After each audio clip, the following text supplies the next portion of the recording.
There was a lot of great action on the hardwood last night, so let's take a look at some highlights. I headed up to the Lane Metcalf Gymnasium at Lebanon High School for what proved to be a thrilling boy-girl doubleheader, as both games needed overtime to crown a victor. Up first were the Lebanon boys in their final home game of the regular season against a very familiar Bishop Brady squad. The teams headed into the contest with equal 13-3 records worth a tie for the third spot in the Division II standings, but it was the Green Giants who came in with fresh memories of a 10-point victory over Lebanon just last month. Nonetheless, it was the Raiders who eventually fought their way to a 63-50 victory after 5 bonus minutes of basketball. Brady jumped out to a quick lead as Jordan Bell's bucket put the visiting team up 10-1 in the early goings, but Lebanon fought its way back with help from a Ryan Milliken fast break hoop. KJ Maddie hit this big three-pointer before Austin Whaley's steal and bucket cut the deficit to just 6 late in the first half. Jake Hansen also had a big night for the Raiders with this putback. And here, Maddie finds Jeremiah Morton for a big three-pointer. Lebanon took its first lead of the game late in regulation when Maddie followed his own shot and gets the putback to fall. Bell knotted things up at 48 apiece here with 15 seconds left, but his attempt to win the game gets stopped to force the extra period.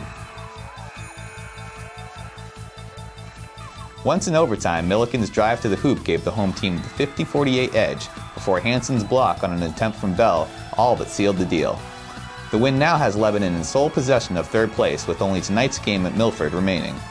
As exciting as that game was, the nightcap may have taken the cake solely due to the fact that the loser wouldn't live to play another game. The 7th-ranked Raiders headed into the contest with memories of 2 regular season wins over Hanover, though the second came by just a single point. But despite holding what felt like a commanding 7-point lead at halftime, it was 10th-seeded Hanover that escaped with a 47-40 victory. Lebanon jumped out to a quick 5-1 lead before this fast break layup from Caroline Rohde gave Hanover its first field goal of the game. This inside move by Hannah Whitman cut the Marauders' deficit to 2, but a steal and layup from Meredith Mellandy put Lebanon ahead 16-9 at halftime. Early in the third, Vanessa Fleury cleans up her own miss,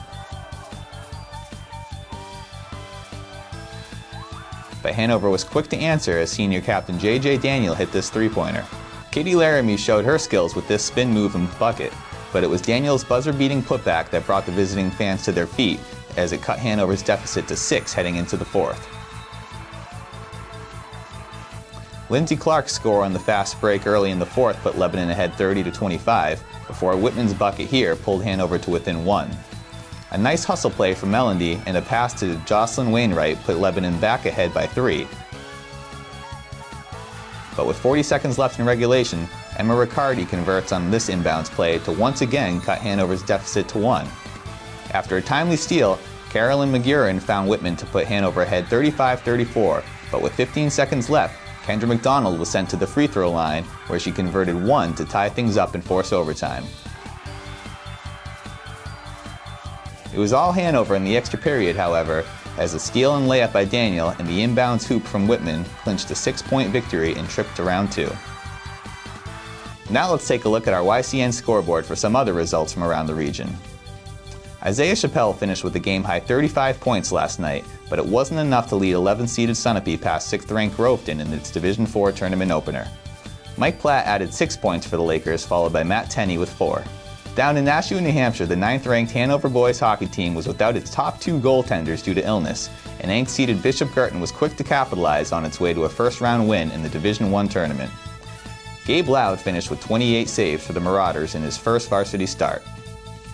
Be sure to check out tomorrow's broadcast for scores and highlights of tonight's Division III second-round games, including the Newport, Stevens, and Kearsarge boys. Now, Laura, back to you.